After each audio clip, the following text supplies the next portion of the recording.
Alright, let's take a closer look at the Kimber Super Carry Pro. Let's first of all verify that it is unloaded, empty magazine well, and an empty chamber. You can see right there.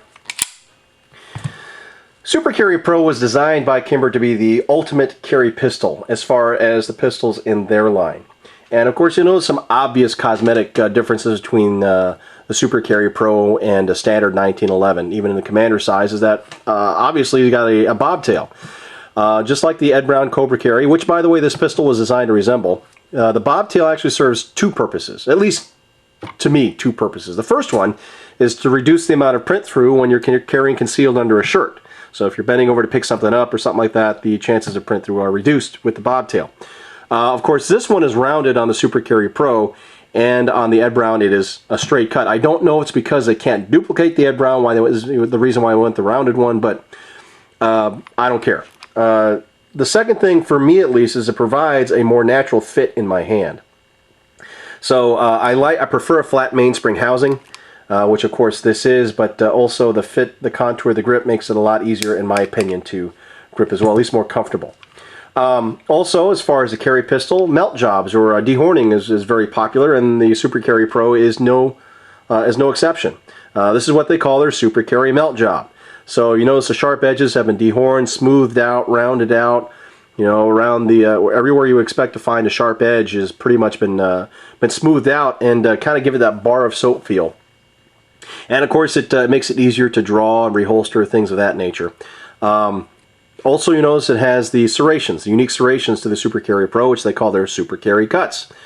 You see a theme here, probably, like I do. But anyway, interesting thing about these serrations is that if you run your finger across one way, you have very little resistance, but you go the other way, you actually have a very aggressive purchase.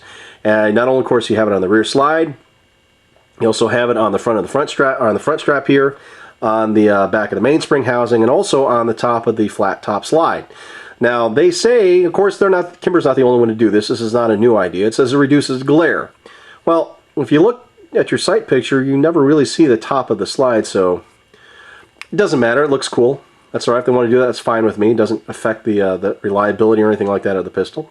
But you notice these are 3-dot Meprolite night sights. So, of course, Meprolite, they glow very, very bright, and the dots are bigger, at least to me, than the Trijicon night sights. I mean, if you know what I mean. The other night sights, because they're all Trijicon, so to speak. But the rear sight has a cocking shelf on it, so if you lose the use of one hand, you can use either the edge of the table or edge of your belt, you know, to cock the pistol on if you need to.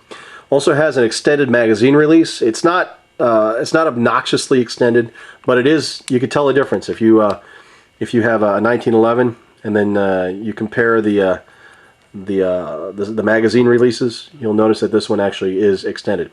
It does have an ambidextrous safety, of course, an extended thumb safety there on both sides. And of course the standard lowered flared ejection port. Also the slide stop pin has been recessed a little bit to provide a smoother carry presentation.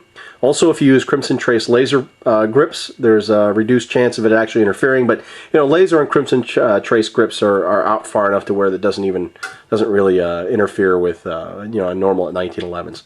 You also notice that it has a high undercut trigger and the high ride beaver tail grip safety. Of course, that allows you to have a higher hold on the pistol itself.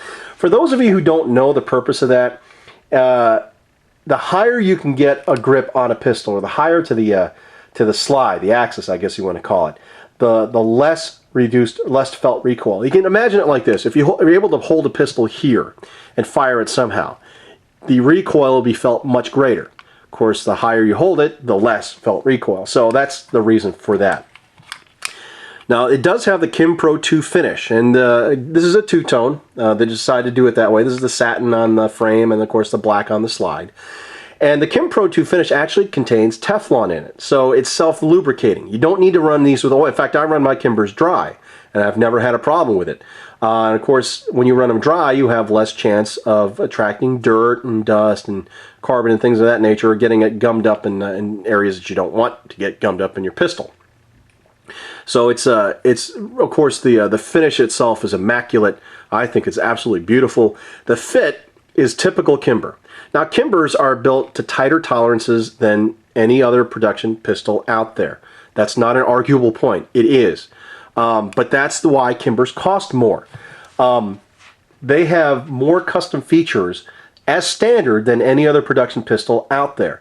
All of their pistols come standard with match grade barrels. All of them come standard with match grade fitted triggers.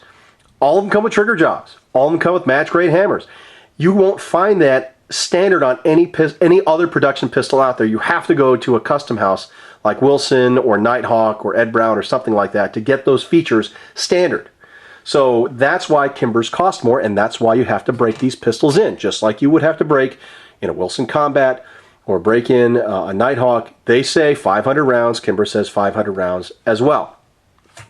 Now, one thing to note, where it says Super Carry Pro, there's no 2 at the end. The 2, by the way, on Kimber pistols indicates that there is a firing pin safety. Therefore, there is no firing pin safety on the Super Carry Pro because there is no 2. So it's like pretty much like a Series 70 Colt setup as far as your firing pin safety. So in jurisdictions or areas that require a firing pin safety, technically you're not supposed to be able to buy this pistol there. You know, I don't know what the solution is, or I don't know if it's actually being done or not, but you know, that's what I read. So also, this is a custom shop pistol, which custom shop pistols, my understanding from what I've read, there is a little more hand fitting involved in those pistols than there are in the regular production pistols. I don't know how much. I don't know if it's just that, you know, the guy actually by hand does, you know, puts the sights on. I don't know. I don't know. The grips, by the way, are a combination micarta and wood laminate grip. Very probably 30 line per inch checkering. Of course, done on a machine, but they're very comfortable. They're not overly aggressive, and of course, they're very practical. They provide an excellent grip, by the way. Also, it comes with one magazine, of course, as standard as all Kimbers do, but it comes with a 8-round KimPro Tac magazine, which, by the way, these are excellent magazines. And I'm glad that it at least came with a much better magazine. Yes, it's loaded because this is my carry pistol. I've been carrying it all day today. Which, by the way, it still rides in my N82 Tactical Professional Holster. Then very comfortably. So 12 hours a day carry all day. Retail on this is like $1,525 or something on that, like that. Of course, street price is always going to be lower.